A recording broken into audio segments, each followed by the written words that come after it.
오늘 읽은 본문은 참 많이도 들었고 많은 설교의 본문도 되었고 우리가 일상에서 성경 공부를 할 때나 나눌 때에 언급되는 그 본문입니다. 그 중에 뒷부분, 결론에 있는 부분을 읽었습니다. 사마리아 여인에 대한 이야기죠. 사마리아는 갈릴리와 예루살렘 중간에 위치해 있습니다. 그러니까 갈릴리 지역에 사는 사람들이 예루살렘 성전을 가려면은 반드시 사마리아를 지나야지만 되는데 이상하게도 사마리아를 통과하지 않고 다른 길로 우회해서 예루살렘에서 갈릴리 지역으로 통행을 하곤 했습니다. 왜냐하면 유대인들은 사마리아 지역에 거주하는 사람들을 싫어했습니다. 혐오했습니다. 이유가 있었죠. 그 이유는 혈통적인 문제, 정치적인, 종교적인 이유들이 얽혀 있어서 유대 지역에 살고 있는 이들이 갈릴리 지역을 갈 때는 좀 거리가 멀더라도 사마리아를 통과하지 않았던 것이지요. 그런 갈등은 거슬러 올라가 보면 주전 8세기 북이스라엘 왕국이 아수르에 멸망했을 때로 거슬러 올라갈 수가 있습니다. 아수르에게 멸망당한 이후에 아수르 사람들이 이스라엘 백성들을 자신 마음대로 다룹니다.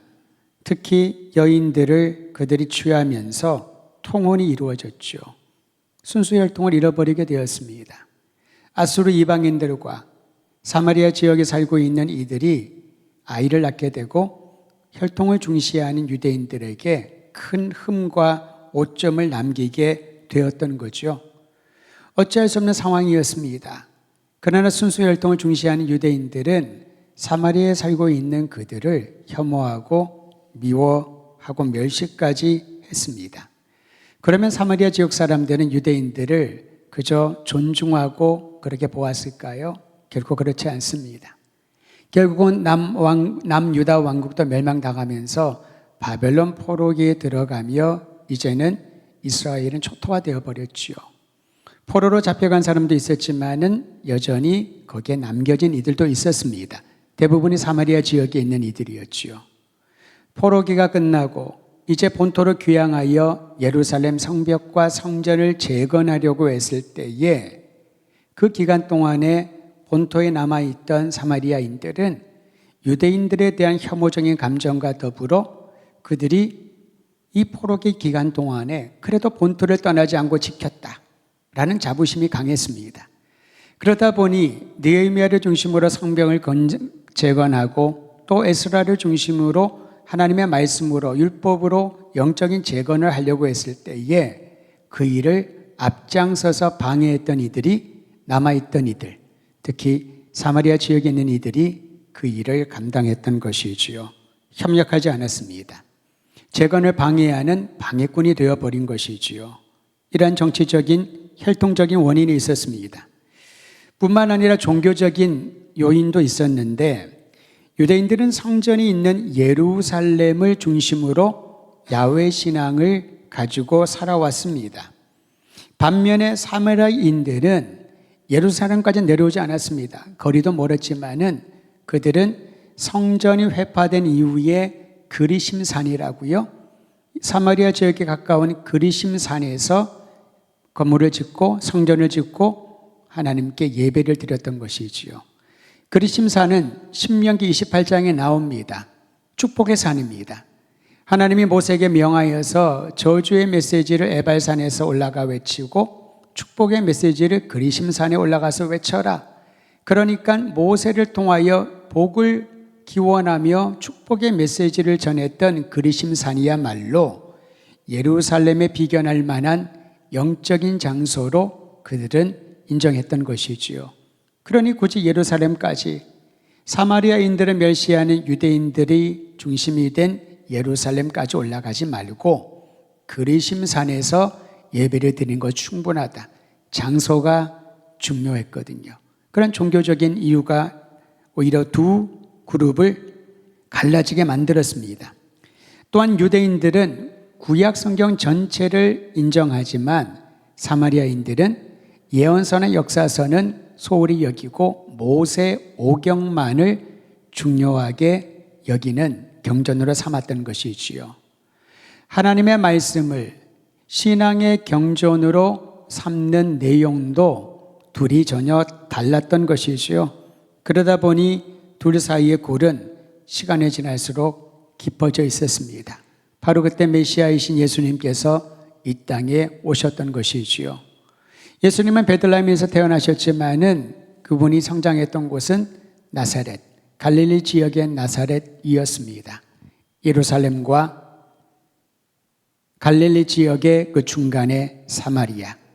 여러분, 이 그림을 그리면서 오늘 말씀을 한 번 더 살펴보시기를 바랍니다. 서로 다름을 수용하지 못했기 때문에 유대인들과 사마리아인 사이에 적대 감정은 깊이 쌓이게 되었습니다. 유대 지역에서 갈릴리 쪽으로 갈 때 조금 전에 얘기했던 것처럼 사마리아를 통과하지 않았습니다. 딴 길로 우회했던 것이지요. 서로 화합하려는 시도는 아예 없었습니다. 그저 부딪히지 않는 선에서 공존하는 것으로 만족했던 거죠. 오늘 읽은 말씀 그 전에 보면 요한복음 4장 9절을 보시기를 바랍니다. 여러분 4장을 펼쳐놓으셨으니까 9절 말씀을 보셔요. 그 9절에 사마리아 여자가 예수님께 이렇게 말합니다. 제가 읽어드릴게요. 사마리아 여자가 이르되 당신은 유대인으로서 어찌하여 사마리아 여자인 나에게 물을 달라나이까 하니, 그 다음을 집중해 보십시오. 이는 유대인이 사마리아인과 상종하지 아니함이르라. 상종하지 않았다는 거죠. 서로 얼굴도 마주치지 않고 말도 섞지 않고 물을 달라니, 이건 있을 수 없다는 거죠. 왜 나에게 유대인인 당신이 물을 달라 하는 거냐? 유대인과 사마리아인은 상종하지 않는다. 그것이 그들의 관행이었고 문화였습니다. 그런데 예수님께서는 의도적으로 그녀에게 대화를 건네셨던 거지요. 단절된 관계를 연결하기 위하여 예수님은 우회하지 않고 사마리아를 통과하는 길을 선택했습니다. 여러분 4장 3절과 4절을 보십시오. 그 전입니다. 3절 4절 같이 한번 읽도록 하지요. 시작. 유대를 떠나사 다시 갈릴리로 가실새 사마리아를 통과하여야 하겠는지라. 굳이 이렇게 말하지 않아도 됩니다. 왜냐하면 유대인들은 사마리아를 통과하지 않았습니다. 딴 길로 갈릴리 지역을 갔었던 거죠. 그러나 이제 유대를 떠나면서 예수님의 사역지 본거지였던 갈릴리 지역으로 갈 때 성경 그 부분을 강조하여 기록하고 있지요. 사마리아를 통과하여야 하리라. 유대인과 사마리아인이 상종하지 않는 관계인데 예수님은 의도적으로 사마리아를 통과하여야 하리라 라고 우리에게 알려주시는 거지요. 다시 말하면 예수님은 당시 관행을 따르지 않았습니다. 일반적인 일상적인 행로를 택하셨던 거지요. 본래 그들은 하나였습니다. 형제였습니다. 다만 정치적인 이유로 남과 북으로 나눠졌지만은, 그러나 그것은 각자의 다름으로 인한 잠시의 분열이었지, 주님의 의도는 그 나누어진 것을 연결하고 이어주고 화합하게 하는 것이라는 거죠. 많은 분들이 십자가를 이렇게 비유를 합니다. 십자가의 위와 아래는 하나님과 우리 관계를 연결하는 것이고, 십자가의 오른쪽과 왼쪽은 사람과의 관계를 연결하는 것이라고. 아무리 십자가를 보며 그 비유를 귀가 닳도록 가르침을 받았지만은 정작 그것을 내 삶에 실현하지 못한다면은 그 가르침이 아무 의미가 없지 않겠습니까? 가르침이 내 삶에 영향력을 끼치고 변화가 일어날 때 그 변화가 새로운 생명의 출현을 보여주는 것입니다. 십자가는 그저 우리에게 하나님과의 우리 관계를, 이웃과의 관계를 화합시키는 상징처럼 느껴지는 그런 사물이 아닙니다. 예수님 행하신 일을 보여주는 것이지요. 예수님께서는 이제 상종도 하지 않는, 그것이 관행이 됐고 문화가 되었고 삶의 습관이 되어 있는 유대인들과 사마리아인들을 연결하기 위하여 친히 행동으로 보여주셨던 거지요. 내가 갈릴리로 가야 하는데 사마리아를 통과하여야 하리라. 그리고 유대인들이 꺼려하는 사마리아에 들어가 물길로 오는 한 여인을 만났습니다. 그 여인의 이름은 우리는 모릅니다. 그래서 사마리아 여인이라고 이름을 붙였지만은 정작 그 여인의 이름을 모릅니다. 이 정도 큰 일을 경험했던 여인이라면은 이름을 좀 밝혀도 되지 않을까? 우리의 기대감이겠죠. 근데 성경은 놀랍게도 대부분의 사람들, 소수를 제외하고는 대부분의 은혜를 입은 사람들을 익명으로 기록하고 있습니다. 여러분, 미문 앞에서 구걸하다가 베드로와 요한을 만나 거기서 일어나 뛰며 주님을 찬미했던 40살 된 남자를 기억하시죠? 그의 이름을 우리는 모릅니다. 니고데모의 이름도 알고요, 또 예수님의 제자들의 이름도 압니다마는 그보다 더 많은 일들을 경험했던 예수님을 만나 변화된 이들의 이름을 우리는 다 모릅니다. 왜냐하면 하나님은 아시니까. 오늘 나오는 이 여인도 마찬가지입니다. 그 여인의 이름을 모르지만은, 그래서 사마리아 여인이라고 우리는 일컬고 있지만은, 가련한 그녀의 인생에 예수님이 찾아오심으로 그의 인생이 변화된 것, 거기에 성경은 방점을 찍고 있는 것이지요. 나의 인생의 가장 절정기가 언제일까? 그 절정기는 또 다른 절정기를 향하여, 최고점을 향하여 나아가는 것이지요. 세상에서의 절정기는 거기에 딱 치고 올라가면 그 다음부터는 서서히 내려오게 되어 있습니다. 그러나 신앙의 절정기는 그게 시작입니다. 또 다른 절정기로 계속해서 점프업하는 거죠. 올라가는 겁니다. 저는 우리 도드림교회 성도들이 신앙생활하면서 어제와 다른 오늘, 오늘과 다른 내일을 기대하며 날마다 성장하는 저와 여러분이 되기를 간절히 소망합니다. 여인은 사람들이 다니지 않는 뜨거운 정오 시간에 물을 기르러 왔습니다. 왜 그랬을까요? 사람을 피하고 싶었겠지요. 대인기피증이 있어서가 아닙니다. 알고 보니 그 여인은 사람들을 대면하기에 참 기구한 인생을 살았던 사람입니다. 그런 인생을 살았다면은 사람들이 있는 곳에 가는 것은 참 힘들고 어려운 일 아니겠습니까? 그랬던 여인이 마침 그때 예수님을 만났는데 예수님이 그 여인에게 찾아와서 물을 달라고 합니다. 조금 전에 읽었던 것처럼 유대인과 사마리아인은 상종도 하지 않는데 유대인인 당신이 나에게 왜 물을 달라고 말을 건넵니까? 거절이라는 거죠. 거절도 아주 기분 나쁘지 않게 이렇게 이 여인을 했던 겁니다. 나에게 말 걸지 말라고, 나에게 물을 달라고 하지 말라고, 당신이 떠먹든지 아니면 좀 더 기다리든지 나에게 접근하지 말라고 철통 방어를 그런 말로 했던 것이지요. 그런데 예수님께서는 그녀의 철통 방어를 뚫고 그 내면으로 들어가십니다. 예수님과 사마리아 여인의 대화 중에 절정 부분만 보겠습니다. 대화를 하면서 여인은 자신과 대화하는 게 바로 그 분이 그토록 그들이 기다리던 메시아, 그리스도라는 사실을 알게 됩니다. 인격적인 만남이 일어난 것이지요. 그리고 두 사람이 대화하는 중에 결정적인 신앙 고백과 같은 내용을 여인이 말합니다. 오늘 읽은 본문 바로 전에 나와 있는 4장 25절과 26절입니다.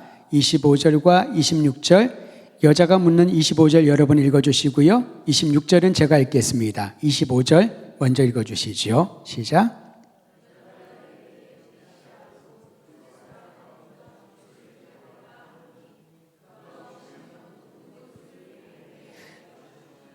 예수께서 이르시되 내게 말하는 내가 그라 하시니라. 예수님은 많은 것들을 설명하기 위하여 많은 말들을 하지 않으셨습니다.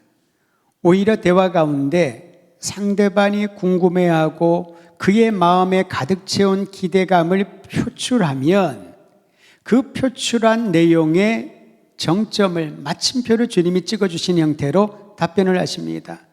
여인이 말합니다. 우리는 메시아가 올 걸 믿습니다. 기다립니다. 그분이 오시면은 우리에게 하나님의 비밀한 일을 다 알려주실 겁니다. 우리는 그 신앙 가지고 있어요. 라고 얘기를 했더니 내가 바로 그라. 너희들이 기다리는 메시아가 바로 나다. 라고 주님이 말씀하십니다. 그 말을 듣자마자 여인의 마음에 놀라운 빛이 비치는 것을 경험합니다. 지금까지 억울하다고 여겼던 그녀의 인생이 지금까지 살면서 사람들과 얼굴을 직접 대면하지 못할 정도로 허무하고 가련한 인생을 살았다고 여겼던 그녀에게 예수님께서 내가 너희들이 기다리는 메시아 바로 그라 라는 말씀에 모든 마음의 장벽들이 녹아지고 마음이 새로워지는 것을 경험한 것이죠. 이것을 다른 말로 말하면 은혜의 빛이 임했다 라고 말할 수 있는 겁니다. 말로 가르쳐서 깨닫는 것도 있겠지만은 은혜의 빛은 놀랐습니다. 전혀 예기치 못한 사건을 통하여 알지 못하는 환경 안에서 전혀 내가 기대하지 않았던 그 사람을 통하여 은혜의 빛이 임하는 것이지요. 저는 날마다 우리에게 말씀하시고 그 은혜의 빛을 비추시는 주님을 기대하면서 근신하여 깨어있고 주님이 말씀하실 때 그 은혜의 빛을 마음껏 비춤 당하는 놀라운 복이 모두에게 있기를 간절히 소망합니다. 예수님이 자신들이 그토록 기다리던 메시아 그리스도이심을 알게 된 여인은 물동이를 버리고 마을로 달려갑니다. 여러분, 여인에게 물동이는 상징적인 의미가 있죠.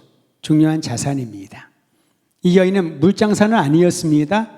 그러나 물은 모든 사람에게 생활에 중요한 요인이고요. 그녀가 그렇게 뜨거운 정오에 사람들의 눈을 피하여 그래도 물을 길러 온 것은 그 물이 있어야지만 그녀가 생활할 수 있고 그녀를 바라보는 누군가에게 물을 공급해 줄 수 있는 것이지요. 그런데 여인은 예수님을 만난 이후 자신의 갈증을 채워주는 물동이를 던져 버렸습니다. 왜냐하면 물을 마셔도 해소되지 않는 갈증을 채워주시는 영원한 생수이신 예수님을 만났기 때문이지요. 육적인 갈증을 채우면 1시간도 지나지 않아서 또 물을 마셔야 되고 하루가 지나면 또 다른 물이 필요하지만은 예수님과 대화하며 예수님이 보여주시는 은혜를 경험한 이후에 그녀에게는 육적인 갈증을 채운 물동이, 물을 담을 물동이보다도 예수님 한 분만으로 감격하며 만족하는 삶을 경험하게 된 것이었죠. 누구나 삶에 대한 갈급함이 있습니다. 그것을 채우기 위하여 애쓰지만 결핍을 채우기가 어렵습니다. 사마리아 여인 역시 그러했습니다. 가정에 대한 결핍이 있었습니다마는 그 어떤 남자도 그녀에게 안정적이고 풍요로운 가정을 주지 못했습니다.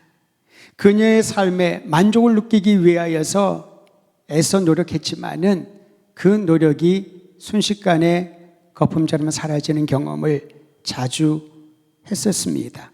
그런데 자신의 삶의 결핍을 채우시는 예수님을, 그 짧은 대화를 통하여 주님이 그리스도이심을 그녀가 받아들이면서 물동이를 던져버리고 동네로 들어갑니다. 그리고 사람들에게 이렇게 말합니다. 내가 그리스도를 만났다라고요. 28절 29절 제가 한 번 더 읽어드립니다. 여자가 물동이를 버려두고 동네로 들어가서 사람들에게 이르되 내가 행한 모든 일을 나에게 말한 사람을 와서 보라. 이는 그리스도가 아니냐 하니. 여러분, 이 구절은 불가능한 상황이었습니다. 이 여자는 사람을 만나고 싶지 않았고요. 말 섞는 것도 싫었고 오죽하면 그 뜨거운 햇볕을 마다하지 않고 물을 길러 왔을까요? 단절된 삶을 살았습니다. 자기 인생을 아는 사람들에게 수치감을 느꼈을 겁니다. 아무 얘기하지 않아도 사람들의 눈빛이 너는 온전치 못해, 너의 인생은 실패작이야, 그렇게 소리를 치는 것처럼 그녀는 들렸을 겁니다. 그래서 사람들과 거리를 두고 살았던 여인이었는데 그냥 마을로 들어가 사람들을 찾아갑니다. 그리고 외칩니다. 내가 대화한 그분, 나에 대하여 말한 이분이 바로 그리스도, 우리가 기다리던 메시아가 아닌가? 그리고 초청을 하죠. 와서 보라. 전도를 하기 시작을 합니다. 여러분, 주님의 은혜가 임하고 예수님이 그리스도이심을 경험하고 믿게 되면은 사람들이 아무리 말려도 예수님을 전하지 않고는 견디지 못하는 것이지요. 이것이 주님을 인격적으로 만난 사람의 특징입니다. 자신을 바라보는 불편한 시선을 가진 사람들에게 그 장벽을 뚫고 여인이 달려 예수님을 전합니다. 이것을 우리는 변화라고 하죠. 변화는 내가 일으키는 것이 아니라 주님께서 일으키신 일에 대한 우리의 경험을 변화라고 합니다. 내가 변화되려고 노력을 해야 되겠지요. 그러나 그 노력의 결과가 항상 우리가 기대하는 것처럼 변하지 않습니다.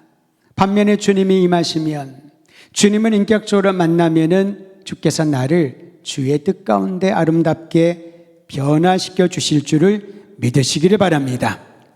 사마리아 여인이 전도하기 시작을 하자 많은 사람들이 예수를 믿게 되었다, 예수님을 믿게 되었다라고 말합니다. 오늘 본문인 39절이죠. 39절 함께 읽습니다. 시작. 여자의 말이 내가 행한 모든 것을 그가 내게 말하였다 증언하므로 그 동네 중에 많은 사마리아인이 예수를 믿는지라. 모세 오경을 중요한 경전으로 여겼던 그들에게는 모세의 가르침과 율법의 내용이 전부였습니다. 물론 그리스도에 대한 예언을 들었겠죠. 그러나 그리스도에 대한 예언은 예언자들의 내용이 더 많이 있습니다. 그런데 그들이 때로는 막연하게, 때로는 부분적으로 알고 기다렸던 메시아 그리스도를 여인의 말을 듣고 많은 사마리아인들이 예수님을 믿게 되었다. 이것이 바로 주님이 행하시는 부흥이요 기적인 줄을 믿으시기를 바랍니다. 하나님의 역사이지요. 하나님의 그 역사에 우리가 동참하는 것이 바로 주님이 우리를 사랑하시는 증거입니다. 김장원 선교사님이 오실 때마다 얘기를 하는데 그분의 주제는 딱 하나입니다. 미시오 데이, 하나님의 선교. 하나님의 선교를 행하신다. 다만 우리는 그에 동참할 뿐이고 그 은혜를 부여받는 복을 누리는 사람이라고. 여러분, 그렇습니다. 하나님의 역사이지요. 하나님이 행하십니다. 그런데 미흡하고 부족한 우리들을 동참할 수 있도록 길을 열어주시고 초청장을 보내주신 거지요. 그 초청장을 여인이 받았습니다. 그 초청장을 받은 여인은 거부하지 않았습니다. 사마리아인으로서 유대인들은 거부했지만은 상종하지 않는다고 생각을 했지만, 그러나 그 모든 장벽을 녹여버리고 그녀의 마음을 변화시킨 것은 바로 살아계신 하나님 그리스도 예수를 만나면서 일어난 변화인 거지요. 저는 우리 더드림 교회와 모든 성도들이 우리 주 예수 그리스도를 만난 그 경험으로 주님이 일으켜주시는 놀라운 역사, 변화의 역사를 날마다 맛보며 승리하기를 주의 이름으로 축원드립니다. 이처럼 믿음은 새로운 변화를 일으키는데 지속적으로 일으킵니다. 다른 사마리아인들이 예수님을 찾아옵니다. 40절이죠. 그리고 예수님께 자기들과 함께 유하기를 청합니다. 이제 그들은 예수님을 유대인으로 보지 않았습니다. 다른 지역에서 온 랍비로 생각하지 않았습니다. 그들은 예수님이 할 수만 있다면 자신들과 조금 더 머물면서 하나님 나라의 복음을, 말씀을 전해주기를 갈망했던 것이지요. 한 여인의 변화가 다른 사람들의 마음의 변화를 일으키는 것입니다. 많은 분들이 복음 전도의 방법을 얘기를 하지요. 때로는 필요합니다. 어떻게 복음을 전하고 어떻게 우리가 사람들을 대상으로 전도하고 어떤 방법으로 할 것인가, 기술도 많이 또 배우기도 합니다. 그런데 성도 여러분, 어느 순간에 우리는 그 부차적인 것에 집중하다가 정말 중요한 것을 잃어버리고 있지 않은가 싶습니다. 진정한 복음 전도의 핵심은 예수 그리스도를 중심으로 그분을 믿고 사는 이들, 그 한 사람의 변화를 통하여 영향을 받은 또 다른 사람들이 간절한 마음이 생기는 것이지요. 제가 선교단체에서 훈련을 할 때 훈련 파트를 맡았었는데요. 토요일 날 오전 9시부터 오후 6시까지 헌신자 영성훈련이라는 것을 했습니다. 90년대 초반이었죠. 상당히 오래전이었습니다. 그러다 보니 많은 사람들이 신청을 하는데 토요일 하루 종일 9시부터 6시까지 9시간을 하려면 보통 헌신이 되지 않죠. 근데 기억이 나는 게 부산에서 한 50명이 올라오고요. 대구에서도 한 40, 50명이 올라오고 전라도 지역에서도 아쉬운 것은 대전에서는 한 4-5명밖에 올라오지 않았습니다. 가까워서 그랬나요? 제주도에서 오시는 분도 있었습니다. 훈련비는 동일하게 냅니다. 그럼 우리 이런 생각을 해요. 제주도에서 오는 사람들, 부산에서 오는 사람들, 저분들 좀 차비대 줘야 되지 않나. 저분들 좀 훈련비 깎아줘야 되지 않나. 항상 우리는 그런 생각만 하고 있죠. 근데 하나도 깎아주지 않았습니다. 왜 그랬을까요? 그들의 열정은 서울 시내에 근거리에 있는 사람과 비교가 안 될 정도로 갈급했습니다. 갈망했습니다. 당시에는 통일호라는 게 있었는데요. 부산에서 올라가는데 거의 6시간, 7시간 걸립니다. 모든 역마다 서잖아요. 그거를 타고 밤 기차를 타고 서울역에 도착하면 6시, 7시에 도착을 합니다. 그럼 각 지역에서 온 사람들 서울역에 다 모이죠. 그때 버스가 안 다녔습니다. 그 당시만 하더라도. 오늘의 교회까지 9시에 오려면요 7시 반이나 그쯤 타야 되는데 먼저 도착한 사람들이 대합실에 쭈그려 앉아서 말씀을 묵상을 합니다. 큐티를 합니다. 그러면 좀 이따가 대구에서 온 사람 도착하고요. 경부선이가 부산, 대구는 거의 같이 오네요. 또 호남선에서 온 사람들 대처하고. 그리고 제주도에서 온 분들은 교회에서 미리 만나서 함께 말씀을 묵상을 하고. 저는 참으로 의아했습니다. 무엇이 저들에게 저와 같은 열정을 주었을까? 서울에 있는 사람들이 예를 들어서 훈련비가 5만 원이라면은 비행기를 타고 기차를 타고 오는 사람들은요 10배 이상이 들잖아요. 그런데 그들은 갈급함이 있습니다. 갈급함이 있습니다. 토요일 끝나고 밤 비행기를 타면 주일날 새벽에 도착을 하고 각자가 찬양대로 교사로 섬깁니다. 저는 그것을 옆에서 보면서 충격을 받았습니다. 어떻게 이럴 수 있을까? 그들이 지금 뭐라고 있는 줄 아세요? 다 복음 전도자로, 선교사로, 목회자로 각 지역에서의 리더로 사역을 하고 있습니다.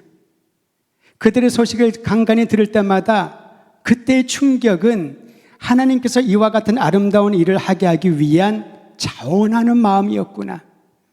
우리는 자꾸 누구를 배려하고 뭘 해줘야 된다고 생각을 하지요. 그런데 그것을 능가하는 강렬한 열정, 그 열정이 바로 하나님이 행하시는 일임을 우리가 알아야 주님의 역사를 분별할 수가 있겠죠. 사마리아인들이 유대인으로 생각되고 실제로 그러하였던 혈통으로는 예수님을 초청을 합니다. 주님 좀 더 머물러 주세요. 우리에게 말씀을 전해주세요. 상식적으로, 이성적으로 이게 말이 안 되는 일이 일어난 것이지요. 그 여인이 사람들에게 달려가서 자기의 목소리를 냅니다. 내가 그리스도를 만난 것 같다. 나에게 말씀하신 그분이 그리스도라. 예수님의 가서 날 좀 증거해라. 가서 확실하게 얘기를 해서 사람들 좀 모아와라. 내가 한번 말을 좀 할게. 말씀을 전할게. 그렇지 않았습니다. 한 사람이 변하자.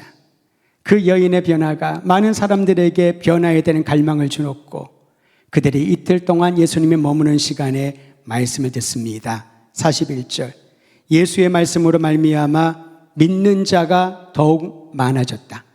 여러분 39절에 보면요 많은 사마리아인들이 그 동네에 있는 많은 사마리아인이 예수를 믿었는데요 41절에는 예수님의 말씀을 듣고 난 이후에 믿는 자가 더욱 많아졌다. 성경의 숫자는 이렇습니다. 100명이 되었다, 200명이 되었다, 300명이 되었다 그렇게 말하지 않습니다. 많아졌다. 멀티플라이, 곱하기입니다. 폭발적인 증가를 말합니다. 하나님 나라의 복음은 이처럼 한 사람이 은혜의 빛을 경험하고 주님을 구주로 믿고 난 이후에 그가 담대하게 예수님을 전하기 시작을 하자 폭발적인 그런 증가와 역사가 나타나게 되는 것이지요. 그러자 이제 예수님을 믿고 난 이후에 사람들이 그 여자에게 이렇게 말했습니다. 함께 42절 읽습니다. 시작. 그 여자에게 말하되 이제 우리가 믿는 것은 네 말로 인함이 아니니 이는 우리가 친히 듣고 그가 참으로 세상의 구주신 줄 알미라 하였더라. 알미라 하였더라. 개인의 고백으로 신앙을 고백하는 거죠. 여자가 말을 하는 걸 보고 야, 저 여자가 그 여자 아니야? 남편만 몇 명 되는 그 여자 아니야? 우리랑 말 한 번도 섞지 않았던, 살아있긴 살아있지만 존재 자체가 없는 것과 마찬가지였던 유령과 같은 그 여자 아니야? 그 여자에게 무슨 일이 일어난 것 같아. 사람들이 호기심을 갖고 예수님을 만나 말씀을 듣다 보니 그들이 이제 변화가 일어난 것이지요. 너 때문이 아니라 우리가 친히 듣고 그가 참으로 세상의 구주인 줄 알미라. 생명의 복음이 한 사람을 변화시킨 것을 시작으로 여러 사람들에게 영향력을 끼치고 그들이 직접 예수님을 만나 말씀을 듣고 성령을 체험하면서 이제 그들 안에 예수님이 온 세상의 구주라고 고백하는 일이 일어나게 된 것이지요. 여러분, 이 역사에 이어지는 현장 가운데 교회가 있는 것입니다. 예수님을 내가 친히 듣고 경험하고 만나보니 인격적으로 내가 주님을 영접하고 나니 그분이 온 세상의 구주여 나의 생명이신 줄을 내가 알게 되었다. 이 신앙 고백을 하는 사람이 되는 것이 아름다운 교회의 모습이 아닐까 싶습니다. 오늘 한 사람의 변화, 사마리아의 여인의 변화에 대한 내용을 다시 한번 마음에 새기면서 그 여인을 통하여 나타난 마을 전체의 변화와 사마리아인 전체의 온 세상의 구주이신 예수님을 만나기 위하여 달려나오는 그 역사를 그림으로 그려보며 우리도 꿈을 꿔보는 거죠. 나와 함께하는 이들이 나를 통하여, 변화된 나를 통하여 다른 사람들이 예수님을 만나게 하시고 예수님이 나의 구주, 온 세상의 구주이심을 알고 고백하는 하나님의 역사가 지금 이 시간 오늘 나를 통하여 일어나게 하여 주옵소서. 여러분, 이러한 마음으로 주님 앞에 나아가시기를 간절히 소망합니다.